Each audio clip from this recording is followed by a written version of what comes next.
चारों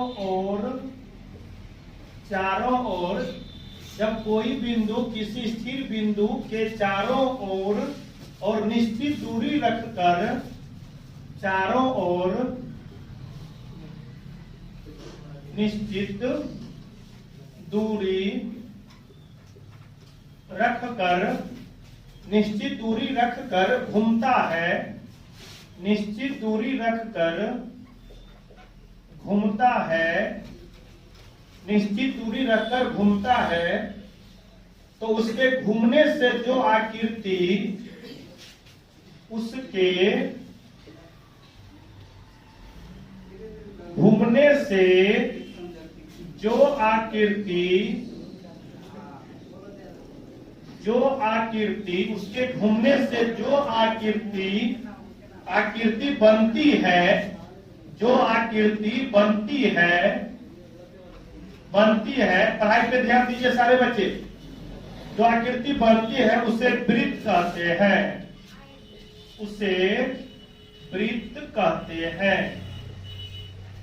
कहने का मतलब ये हुआ, अगर ये कंप्लीट भाषा को अगर हम एक शेप के रूप में ढालें, कंप्लीट एक आकृति के रूप में ढालें, तो आप क्या पाएंगे? देखिए, जब कोई बिंदु, ध्यान देंगे, जब कोई बिंदु यहाँ पे हमने एक बिंदु कोई ले रखा है, जब कोई बिंदु किसी स्थिर बिंदु के चारों ओर, यहाँ से ध्यान देंगे, स्थिर बिंदु कोई फिक्स, ध्यान दे सारी बात को सुने, ठीक है। कोई यहाँ पे इस प्लेन पे कोई स्थिर बिंदु है, इस स्थिर बिंदु के चारों ओर मतलब ये हो जाएंगे, ये जब ये चारों ओर कहेगा तो इसका मतलब चारों जो दिशाएं होंगी वो कवर हो जाएंगे।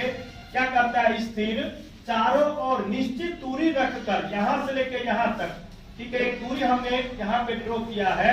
अब इसी दूरी से चारों ओर उसको घुमाने से जो आकृति, तो मान के चलते हैं ये एक दूरी है, जस्ट लाइक हम इतनी लंबाई को एक दूरी ड्रॉ कर लिए, ठीक है, जैसे आपको दिख रहा है यहाँ पे। अब यहाँ से क्या कर पा रहे हैं हम? यहाँ से सारे बच्चे ध्यान देंगे, यहाँ से इसको अगर हम एक ड्रॉ करेंगे जैसे प्रकार के माध्यम से, ठीक है, तो यहाँ से कंप्लीट एक आकृति की निर्माण हो जाएगी। कहने का मतलब ये हुआ, और यही आकृति जो है, यही डॉट डॉट में मान लेते हैं हम, यहाँ से घूम के यहाँ पे आ गए, ठीक है, तो यहाँ से एक सर्किल का निर्माण हो जाती है। अब जब ये सर्किल बन गया, इसमें कितने सारे पहलू जुड़ा हुआ है वो हम डिस्कस करेंगे। फिलहाल ये सर्किल का निर्माण हुआ कैसे? तो कह रहा कि धरातल में कोई एक निश्चित बिंदु ले लीजिए, उसके चारों ओर एक दूरी हमने कवर किया, उसके चारों घुमाने से जो आकृति बन गई, तो यही कंप्लीट आकृति आपका वृत्त हो गया। क्या हो गया जी? वृत्त हो गया। ये बात आप लिखो, फिर आगे हम डिस्कस कर पा रहे हैं, ठीक है, फटाफट लिखिए, कोई दिक्कत नहीं है। सारे बच्चे के लिए हम लगातार काम कर पा रहे हैं, चाहे ऑफलाइन के माध्यम से चाहे ऑनलाइन के माध्यम से। चलिए, अब यहाँ से हम, ठीक है, क्या क्या ये आपका सेंटर हो जाएगा, जिसको आप केंद्र कहते हैं, ठीक है, केंद्र कहते हैं, ठीक है। इसे आकृति मेरे प्यारे बच्चे ये आपका परिधि हो जाएंगे, सर्कम सेंटर हो जाएंगे,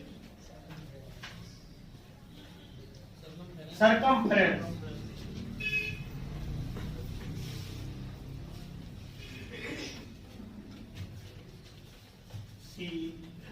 सर्कमफ्रेंस।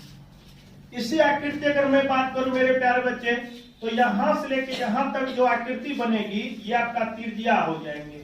हर एक पहलू पे हम बारी सभी, बस एक वृत्त का निर्माण होने से इसमें कितने फंक्शन आपको जुड़ जाएगा, आप पहले वो जानकारी लीजिए, फिर आगे हम लोग डिस्कस करेंगे ही। तो ये मेरे प्यारे बच्चे त्रिज्या हो जाएंगे, रेडियस हो जाएंगे, ठीक है। अच्छा, यहां से अगर मैं बात करूं सारे बच्चे, अगर मैं कंप्लीट में यहां से बात करूं तो आप देख पा रहे हैं, ठीक है, ये कंप्लीट, ये और ये जो देख पा रहे हैं, ये जो आकृति देख पा रहे हैं, ये आपका व्यास हो जाएंगे, ठीक है, व्यास हो जाएंगे, डायमीटर हो जाएंगे, ठीक है, डायमीटर हो जाएंगे।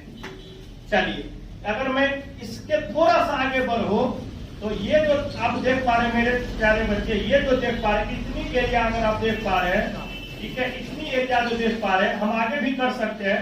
तो इसको जो हम लोग जीवा कहते हैं। आप हर एक लाइन को ध्यान से देखेंगे, ठीक है, ये आपका इतनी त्रिज्या रेडियस हमने लिखा, उसके बाद यहाँ से ये तक जो है देखेंगे, ये जो पॉइंट बिंदु है, ये जो आपका ये बता रहा सेंटर यानी केंद्र हुआ।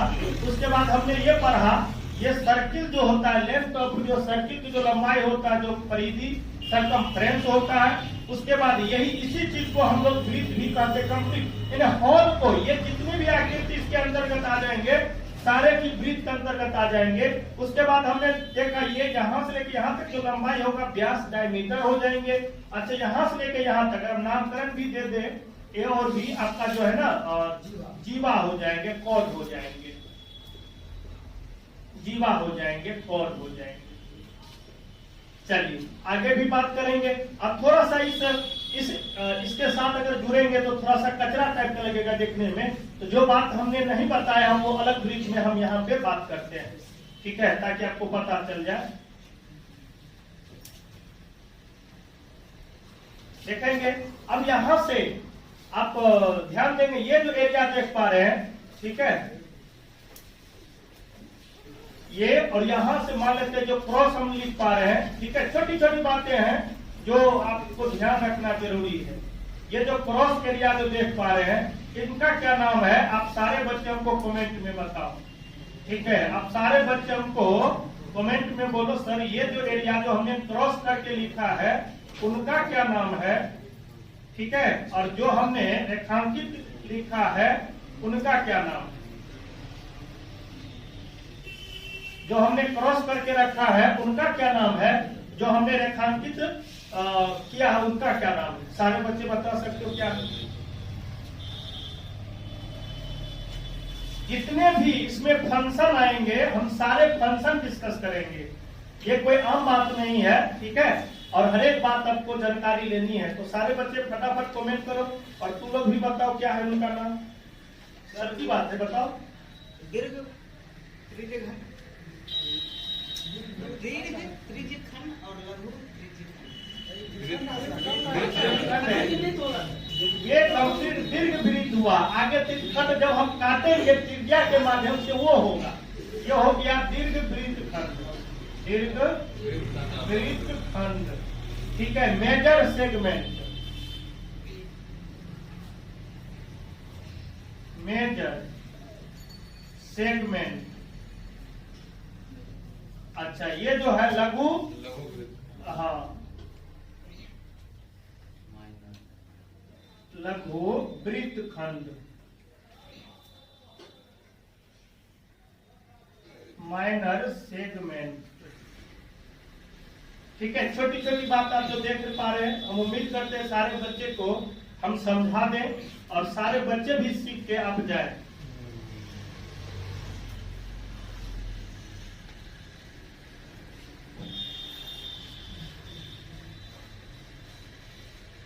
यहां से अगर मैं बात करूं, यहाँ पे सारे बच्चे देखेंगे, ये जो चीज आप देखेंगे, कहने का मतलब है सेंटर से परिधि को मिलाने वाली रेखा त्रिज्या, सेंटर से परिधि को मिलाने वाली रेखा त्रिज्या। कहने की ये भी मतलब हुआ, अगर एक वृत्त को थोड़ा सा अगर हम इस रूप में अगर जानेंगे तो आपको समझ में आ जाएगा। आप देख पा रहे हैं, ये एक नमूना के रूप में हम समझाने का प्रयास कर रहे हैं।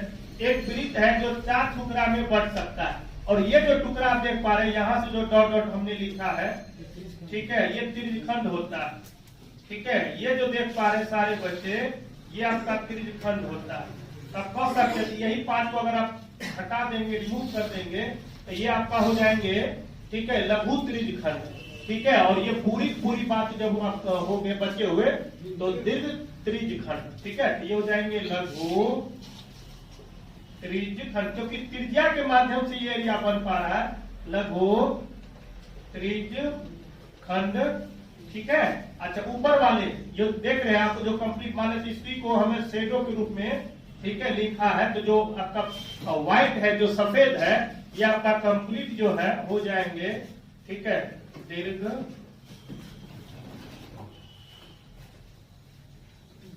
त्रिज्यखंड। तो ओवरऑल हमने ये सारी बातें को अपने आप में सोचे, ये अपने आप में पॉइंट है, परिधि भी अपने आप में पॉइंट है, ठीक है, त्रिज्या भी अपने आप में पॉइंट है, आपका जो है व्यास भी अपने आप में पॉइंट है, सेंटर भी अपने आप में पॉइंट है, उसके बाद जीवा भी अपने आप में पॉइंट है, उसके बाद दीर्घ वृत्त खंड भी अपने आप में पॉइंट है, लघु वृत्त खंड भी अपने आप में पॉइंट है, और लघु त्रिज्य खंड भी अपने आप में पॉइंट है, और दीर्घ त्रिज्य खंड भी अपने आप में पॉइंट है।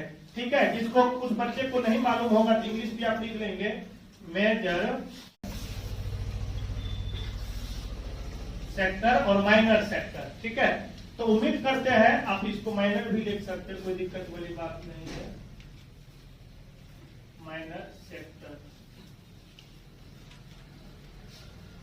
बस हम बोल पा रहे हैं। अगर आपको राइटिंग नहीं पता चल पा रहा होगा तो बहुत जल्दी मेरे प्यारे बच्चे आप लोग के लिए हम कोशिश करेंगे, जैसे संसार जिस रूप में ढलता जा रहा हम भी ढालने का प्रयास करेंगे।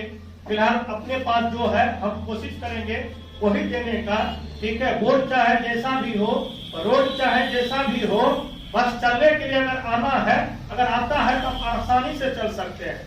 ठीक है, और रोड अच्छा हो, अगर आपको चलने के लिए नहीं आता है ना तो फिर आप नहीं चल पाएंगे। कहने का मतलब ये हुआ, अगर हमको पढ़ाना आता है तो चाहे ब्लैक बोर्ड पे पढ़ाए चाहे व्हाइट बोर्ड पे पढ़ाए, हम आसानी से पढ़ा सकते हैं। तो इतनी सारी बातें हम आपको अभी बारी बारी से डिस्कस करेंगे। ये इसके पहलू हुए, ये जितने भी बात देख पा रहे हैं जो हमने बोर्ड पे आपको लिखाया है, ये सारी बातें वृत्त के अंतर्गत आते हैं। अब हम लोग पहले से स्टार्ट करेंगे परिधि पे। ये परिधि क्या होती है उसके बाद हम आगे डिस्कस करेंगे। तो ये सारे बच्चे अगर आप नहीं है तो स्क्रीन शॉट भी ले सकते हैं, जो भी बच्चे लिख पा रहे हैं। ठीक है, आप अपना रूम पे अपना लिख लेना। ठीक है, हट जाते हैं, चलिए मिटाते हैं। तो एक बात हमने अभी तक तो जाना सर्किल, और सर्किल के अंतर्गत जितने भी पहलू था वो हमने डिस्कस किया। चलिए, तो हमने ओवरऑल एक पॉइंट पढ़ा था, वो पॉइंट मेरे लिए सर्किल था, जो आपने देखा भी है, जिसको हम लोग वृत्त के नाम से जानते हैं। अब हम लोग ये पढ़ेंगे परिधि क्या होती, सर्कमफ्रेंस क्या होती। परिधि क्या होती है?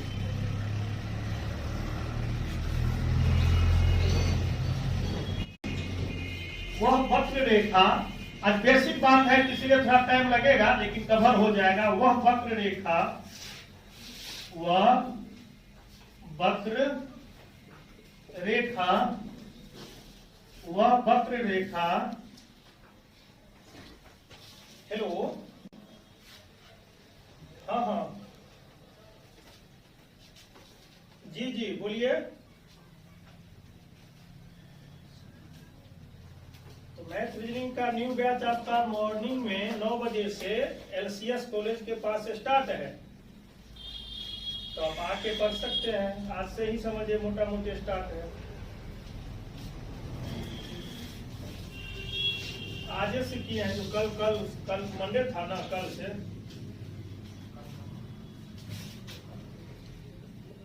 जी हाँ बिल्कुल, वहां पे भी है। 5 बजे है, नहीं शाम में। ओके बस, कहने का मतलब हुआ वह वक्र रेखा जिसमें वृत्त का केंद्र घिरा होता है, जिसमें वृत्त का केंद्र घिरा, वो घिरा नहीं, खाने वाला नहीं, घिरा मतलब यहाँ सराउंडिंग, हाँ घिरा होगा, बहुत बिहारी समझ जाएगा। ठीक है, हाँ तो जो बात है, जो फैक्ट है, जिसमें वृत्त का केंद्र घिरा होता है, घिरा होता है, परिधि कहलाता है, परिधि कहलाता है, परिधि कहलाता है। तो कहने का मतलब ये हुआ वह वक्र रेखा। वक्र रेखा जैसे हमने लाइन और एंगल में आप लोग को ज्योमेट्री में डिस्कस किया था। ठीक है, वक्र रेखा का मतलब टेढ़ा मेढ़ा। ठीक है, कर्व टाइप का, जरूरी नहीं कि वो जिगजैग हो। कर्व का मतलब कर्व होता है जिसमें वृत्त का केंद्र घिरा रहता है, मतलब उसके अंदर रहता है, उसे परिधि कहते हैं। ठीक है, आगे अब यहाँ परिधि से भी कुछ बातें आपको देखना है, जैसे आप आकृति रूप में देखेंगे। जैसे कोई बंदा यहाँ से स्टार्ट किया दौड़ना, ठीक है, मेरी बात को ध्यान से समझिए, और यहाँ से कंप्लीट दौड़ते दौड़ते दौड़ते दौड़ते, ठीक है, आम भाषा में अगर हम किसी फील्ड में दौड़ते हैं, अगर वो फील्ड सर्कल के तरह वृत्ताकार है तो एक चक्कर अगर हम लोग दौड़ जाएंगे तो मतलब एक बार अगर रनिंग जहां से हमने स्टार्ट किया था अगर उसी जगह पे आके पहुंच जाएंगे, दोबारा आ जाएंगे उसी स्थान पे, तो आम भाषा में हम लोग एक चक्कर बोलेंगे। ध्यान देंगे, एक चक्कर। और वो चक्कर नहीं, एक चक्कर होता है डॉक्टर का चक्कर, एक चक्कर होता है वो चक्कर, ये है आपका ये चक्कर। तो चक्कर भी अलग अलग होता है, उसको ध्यान से समझना है। तो ये चक्कर आपका है परिधि वाला चक्कर है, ठीक है। हाँ, तो एक चक्कर का मतलब हुआ, ठीक है, क्या एक चक्कर का मतलब एक परिधि के बराबर, यानी वन परिधि, वन परिधि, ठीक है। और फिर से जब वन परिधि का हमने बात किया तो कंप्लीट हो गया 2 पाई आर हो गया। कहने का मतलब ये हुआ अगर जब भी हम परिधि की बात करेंगे तो उसके स्थान पे हम 2 पाई आर लिखेंगे। अब ये आर क्या है ये आप जानते हैं, त्रिज्या होंगे। तो कहने का मतलब ये बात आप लिखिए, तो परिधि बराबर एक फॉर्मूला का निर्माण हो जाता है 2 पाई आर। और अच्छे चीज को हमने कहा भी था, हमेशा बक्सा में बंद करके रखते, जैसे आप सोना चांदी रखते हैं, जमीन का जो कागज होता है वो रखते हैं। जितेश का भी चक्कर चलता है, अरे जितेश हमको तो पूरा पता है।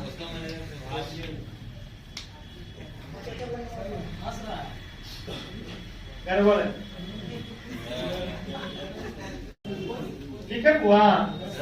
चलिए अब यहाँ से फिर एक फार्मूला का निर्माण हम लोग इसको मेन फार्मूला बोलेंगे। अब जो फार्मूला खींचे वो सहायक फार्मूला होगा। तो ये तृतीया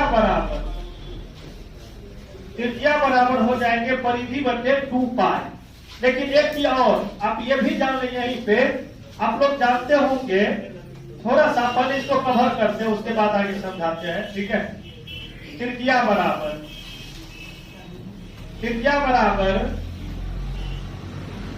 परिधि बटे 2 पाई यहाँ पे हो जाएंगे। लेकिन त्रिज्या को हम लोग स्मॉल आर से जानते हैं, परिधि को आप सी भी लिख सकते हैं। लेकिन आपको कभी कभी कंफ्यूजन न हो तो आप हिंदी में ही लिख लें। तो ये दूसरा फार्मूला का निर्माण हुआ, ठीक है, परिधि बटे 2 पाई।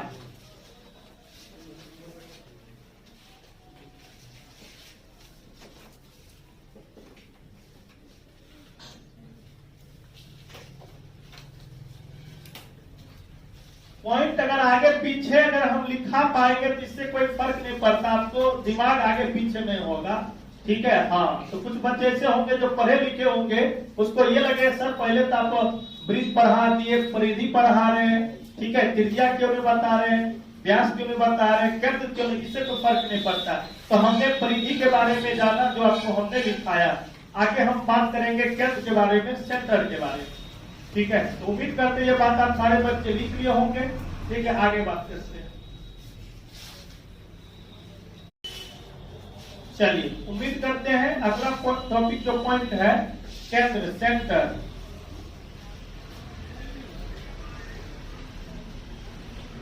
केंद्र लिखेंगे,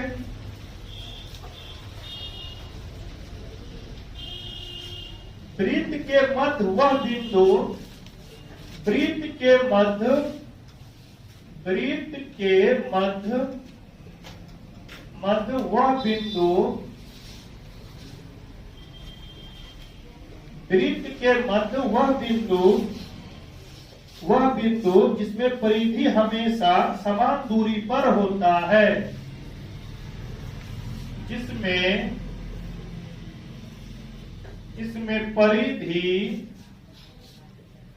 जिसमें परिधि हमेशा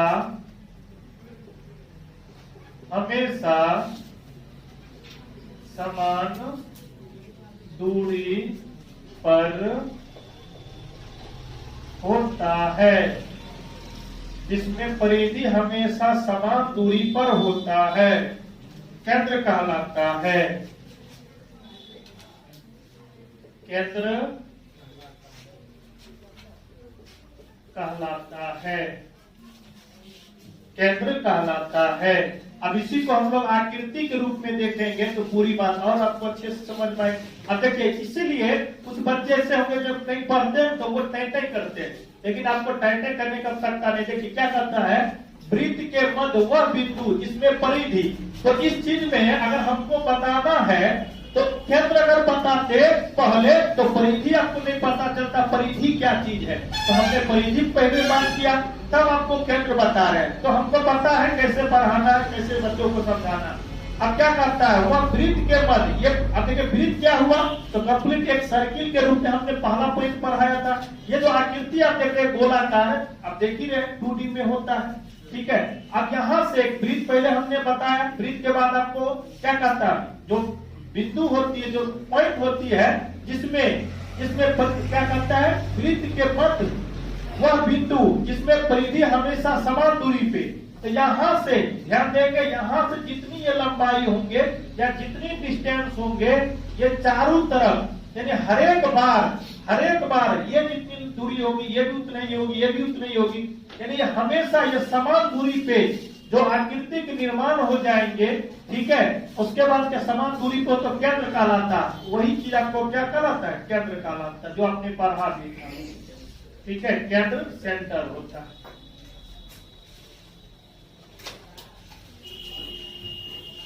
अगर आपसे कोई पूछा जाए एक वृत्त में कितना केंद्र होगा तो आपका जवाब क्या होगी, एक होगी। तो ये नोट की बात है, आप लिख लीजिए,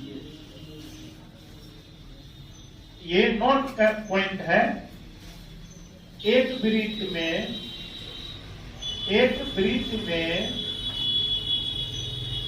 मात्र एक ही केंद्र बिंदु होंगे, ठीक है। एक वृत्त में मात्र एक ही केंद्र बिंदु होंगे। अगर अलग अलग केंद्र होंगे तो अलग अलग परिधि का निर्माण हो जाएंगे, अलग अलग वृत्त हो जाएंगे, ठीक है। ये हमेशा याद रखना है। अब चाप कर्म क्या होता है, जैसे हमने कहा था जीवा, तो हम यहाँ पे लिखेंगे, फिर इसको स्लाइड को मिटाएंगे ताकि आपको अच्छे ढंग से सारी बात समझ में आए। परिधि को किन्हीं दो बिंदुओं को मिलाने वाली रेखा को जीवा कहते हैं, ठीक है। एक बार सारे बच्चे सुन लेंगे अच्छे ढंग से। कहने का मतलब हुआ जीवा होता क्या है, पहले हम एग्जाम्पल के रूप में समझाएंगे। ये कोई वृत्त है और इस वृत्त को मतलब परिधि को दो भाग में अगर बांट रहा है, चाहे छोटे टुकड़े में बांट रहा है चाहे बड़े टुकड़े में बांट रहा है, अगर ये बांटने की जो प्रोसेस होगा आम भाषा हम लोग जीवा कहेंगे।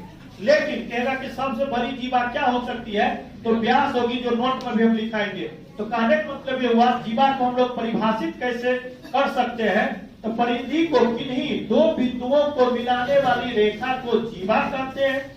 जीवा हम लोग आकृतिक रूप में कैसे जानेंगे, तो कोई वृत्त है और ये वृत्त को दो बराबर भाग हमने नहीं कहा, हमने ये कहा कि दो भाग में बांट रही है वो कोई रेखा, तो ये आपका जो रेखा होगी वो आपका जीवा होगी।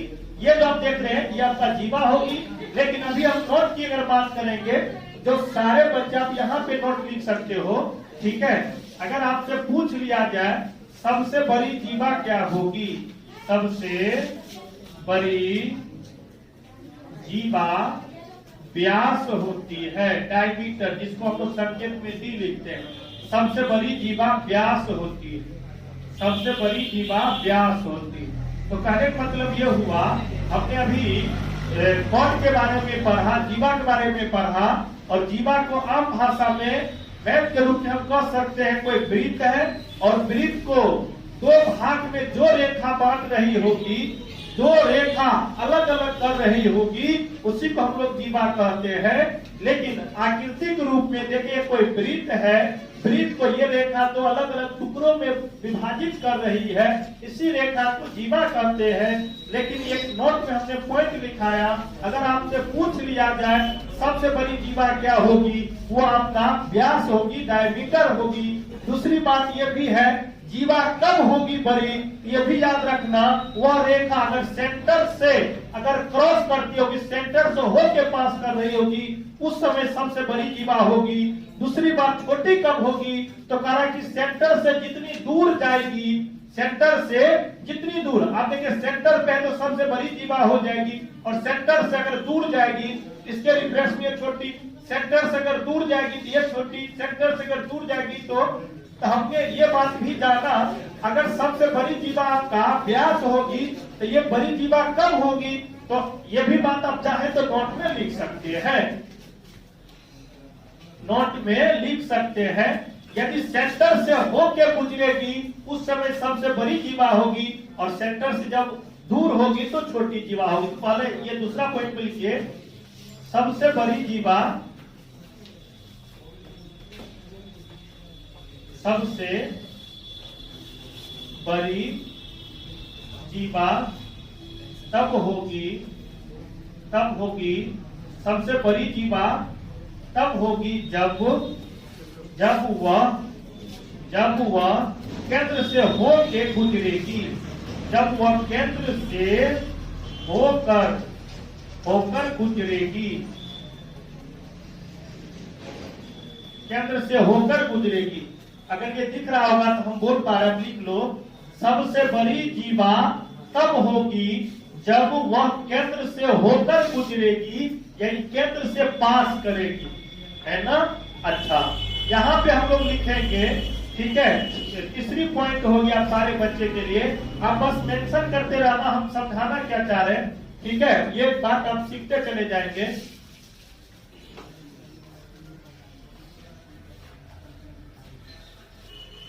यानी ऐसे कहेंगे, जीवा छोटी होगी, जीवा छोटी तब होगी, जीवा छोटी तब होगी, जीवा छोटी तब होगी जब वह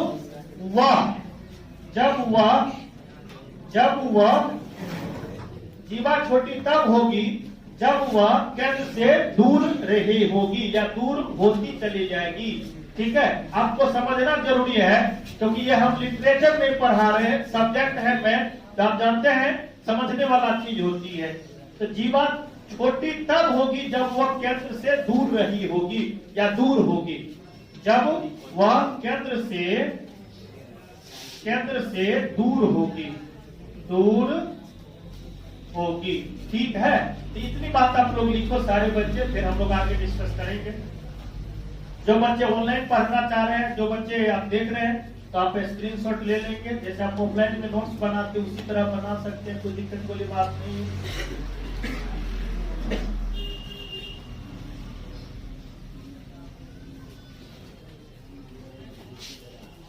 कैमरा तो चालू है ना? चलिए, बहुत बढ़िया। चलिए, एक बात आप लोग को कंफ्यूजन हो पा रही थी और जीवा और चाप के बारे में, तो इस स्लाइड को हम पूरा बिताते हैं, फिर आगे आपको समझाते हैं वो आर्क क्या होती है, ठीक है, चाप कर्व क्या होती है, ठीक है। मेरा एक विद्यार्थी आया है सीआरपीएफ वाला, हीरालाल का भाई जो है, उसका नाम है राम भजन, जो बिहार पुलिस भी पास है, ज्वाइनिंग वहां ले लिया है, तो अभी दरभंगा आया है, तो एक दिन में मिलवाएंगे, उसको भी थोड़ा सा सम्मान करेंगे, ठीक है। हाँ, ये भी बात आपका कहना सही है, चलिए कोई दिक्कत नहीं है। तो अब हम लोग बात करते हैं चाप आर्क, ठीक है। ये बड़ा कंफ्यूजन हो रही थी सारे बच्चे को, ये भी क्लियर करते हैं।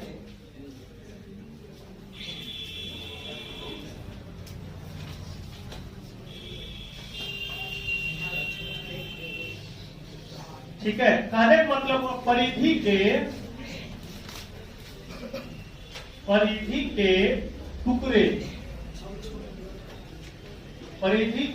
छोटे टुकड़े भी लिख सकते हो, कोई दिक्कत नहीं। परिधि के छोटे टुकड़े को चाप कहते हैं, चाप कहते हैं। परिधि के छोटे टुकड़े को चाप कहते हैं, परिधि के छोटे टुकड़े को चाप कहते हैं। अब ये छोटा सा टुकड़ा क्या होता है वो अभी आप समझ लें आकृति के रूप में। ये कोई परिधि है, ठीक है। कोई बच्चा यहाँ से स्टार्ट किया चलना और यहीं पे आके वो रुक गया, अटक गया, वो आगे जाना ही नहीं चाहता। तो यही जो आकृति देख रहे हैं, यही आपका जो है ना आर्क है, चाप, ठीक है। और हम लोग कभी कभी इंग्लिश में या संकेत के रूप में ऐसे लिखते हैं, इसका मतलब है ये ए बी चाप है। ठीक है, तो छोटी छोटी बात आप देख रहे हैं।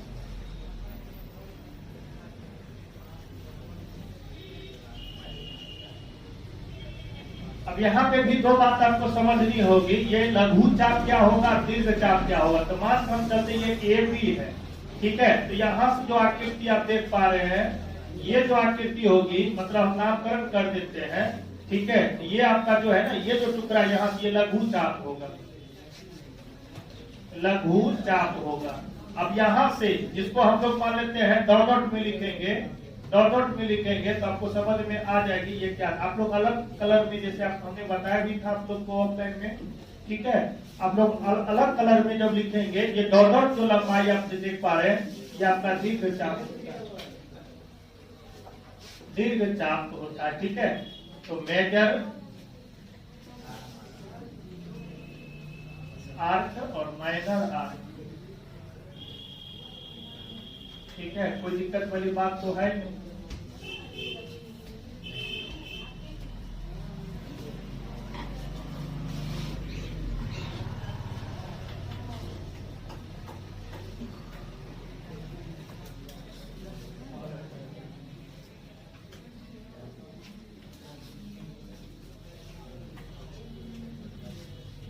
तो हमने अभी ये पढ़ा आर्क क्या होता है, तो आपके सामने है, चीजों को आप देख पा रहे हैं, अच्छे ढंग से लिखा गया है।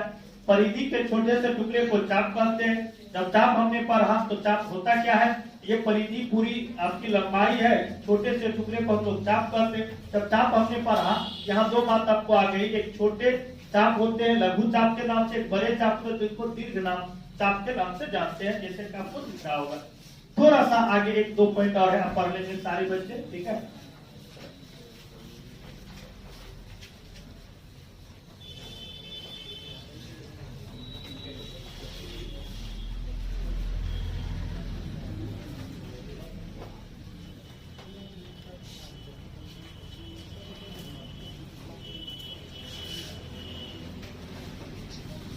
चलिए त्रिज्या के बारे में पढ़ लीजिए।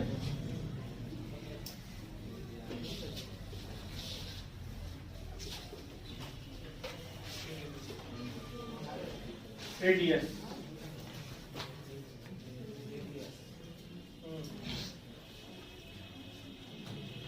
केंद्र से परिधि तक की दूरी को, केंद्र से परिधि तक की दूरी को त्रिज्या कहते हैं। केंद्र से परिधि तक की दूरी को त्रिज्या कहते हैं। इसको आकृतिक रूप में अगर हम लोग जाने तो कैसे जान सकते हैं, तो देखिए ये आपका कोई वृत्त है और करा केंद्र से ये जो दूरी आप देख पा रहे हैं, केंद्र से ये सेंटर है, मान लेते हैं O है, तो यही आपका O ये जो है वृत्त की त्रिज्या है, वृत्त की त्रिज्या रेडियस है, जो हमने इंग्लिश में भी लिखा है, ठीक है। अब दो पॉइंट आपका नोट में आपको लिखना पड़ेगा।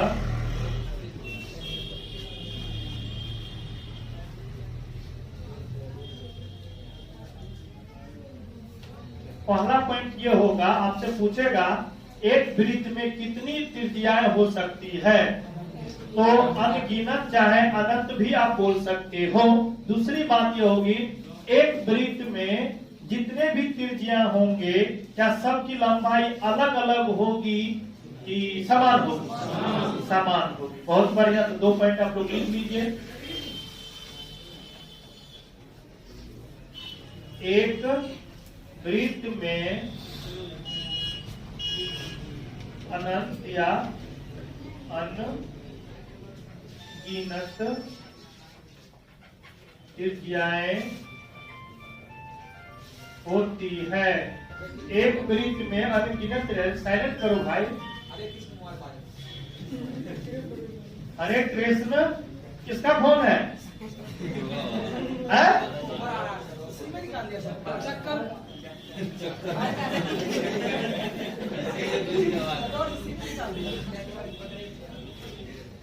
एक वृत्त में अनंत त्रिज्याएं होती है।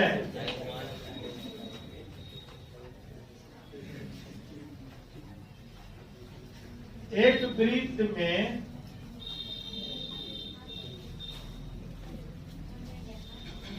वृत्त में सभी त्रिज्या की लंबाई समान ब्रैकेट में लिए बराबर होती है। एक वृत्त में सभी त्रिज्या की लंबाई बराबर होती है, समान होती है, इक्वल होती है।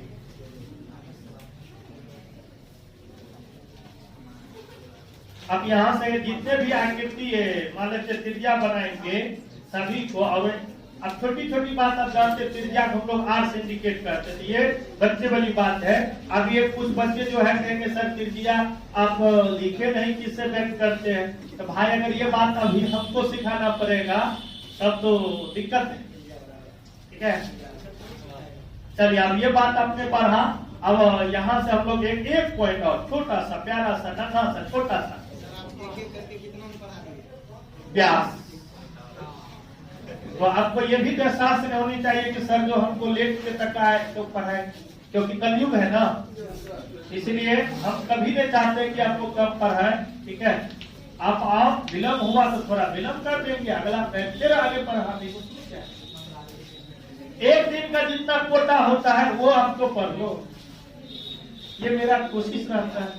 बस ये हमेशा याद रखना, अभी आप पढ़ाई को शुरुआत किए हैं और आप जितनी बात हम अपने स्टूडेंट लाइफ में सीखे हैं उतना तो आप लोग को समझ भी नहीं होगा, ठीक है। तो हम बच्चा जो भी परसों जो है हम पहरी गए थे तो एक जगह था काम, तो रात में रुके तो हॉस्टल में रुकना पड़ा। तो लड़का लोग को बोला कि दोस्त था, बोले थे क्या नहीं, उसको बोले कि रात को 11 बज रहा था, हमको सोना था, हमको गाड़ी बहुत खा लिए थे, पार्टी में दूध खा लिए तो हमको नींद आ रहा था, हमको लगा कहीं गड़बड़ हो जाएगा, तो हम सो गए। रास्ते में कुछ ऐसे बात है, तो जो लड़का सब जगले था 11 बजे, बोले उठो। तो सब लड़का ऐसे करके तस्मा का था, हॉस्टल था, ऐसे करके कोढ़िया के देखता, ठीक है, जगले था। सुधरा के अगर हम बोलेंगे सर हम जगह हुए तो हमारा सर हटवा के दूसरे जगह दे देंगे, तो उतना देखो ये खुशी की बात है कि उतना क्लास में बच्चा भी तेज है। डाक समय जो है देख रहा था, तो हम ही एकांत में हमको सोना पड़ गया, ठीक है। मतलब वैसे पेड़ जिसपे जो है ना कुत्ता बिलाई भी नहीं रहता है, झाड़ उड़ के अपना सो गए, चलिए मजबूरी थी ना। छठा का महीना तो कहानी है ना, तो क्या है पूछ की रात, तो वही बात है। हाँ घटा ना, ये चालू करते हैं। चलो व्यास बस 2 पॉइंट है, लिख लो। डायमीटर व्यास, डायमीटर व्यास।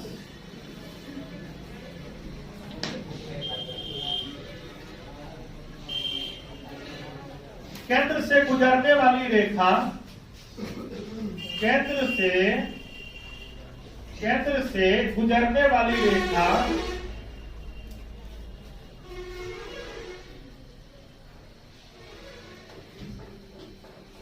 केंद्र से गुजरने वाली रेखा, केंद्र से गुजरने वाली रेखा जो दोनों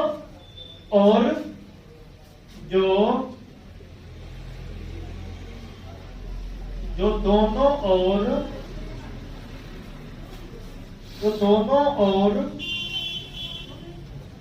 वृत्त की परिधि का स्पर्श करती है, जो दोनों और वृत्त की परिधि को स्पर्श करती है, जो दोनों और वृत्त की परिधि को स्पर्श करती है, जो दोनों और वृत्त की परिधि को स्पर्श करती है, व्यास कहलाती है, व्यास कहलाती है, व्यास कहलाती है, व्यास कहलाती है। अगर मैं आकृति के रूप में देखूं आप देख ही रहे, ये आपका जो है सेंटर है, और सेंटर से मतलब गुजरने वाली रेखा, यहाँ से ये कोई गुजर रही होगी, और ये जो चीज आप देख पा रहे हैं सेंटर से होके, यही आपका व्यास होता है। ठीक है, डायमीटर होता है, जो हमने पहले भी लिखा है। अब नोट में दो बात आपको लिखना है। पहली बात ये लिखना है, कहेगा कि एक वृत्त में कितने व्यास होंगे, तो अनगिनत हो जाएंगे, और जितने भी व्यास है सभी की लंबाई क्या होगी, तो समान होगी। ठीक है, तो लिख लीजिए। देखो तो इंग्लैंड से आया है। एक वृत्त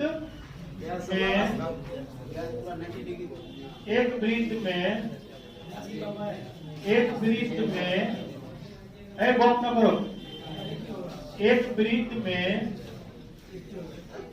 अनगिनत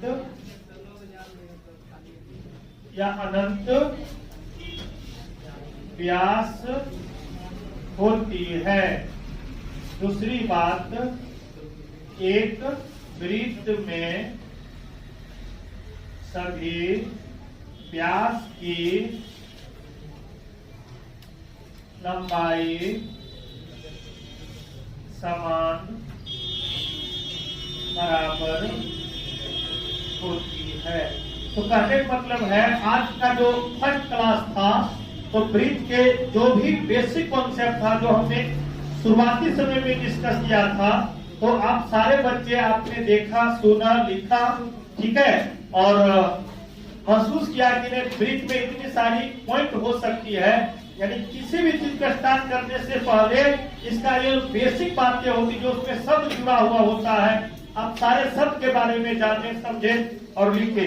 उम्मीद करते हैं ये सेशन आप सारे बच्चे को अच्छा लगा होगा, और कल फिर हम लोग नेक्स्ट सेशन में ये बात करेंगे फॉर्मूला बेस, यानी जो फॉर्मूला पे आधारित जो कॉन्सेप्ट होता है वो सीखेंगे। उसके बाद थर्ड जो क्लास होंगे आपका टाइप 1 पे आधारित जो क्वेश्चन बनेगा वो सारा डिस्कस करेंगे। तो उम्मीद करते हैं जो भी बच्चे इस YouTube चैनल के माध्यम से जुड़ पा रहे हैं, वो सारे बच्चे, आप जानते हैं बीएम क्लास दरभंगा में जो ऑफलाइन भी क्लास चलती है, ऑनलाइन भी आप सारे बच्चे का यूट्यूब के माध्यम से काम कर पा रही है।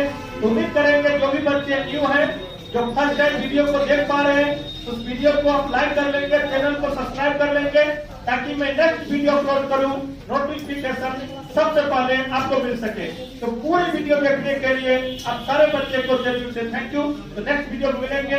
टेक केयर, सेफ रहे, सुरक्षित रहे और शेयर करते रहे।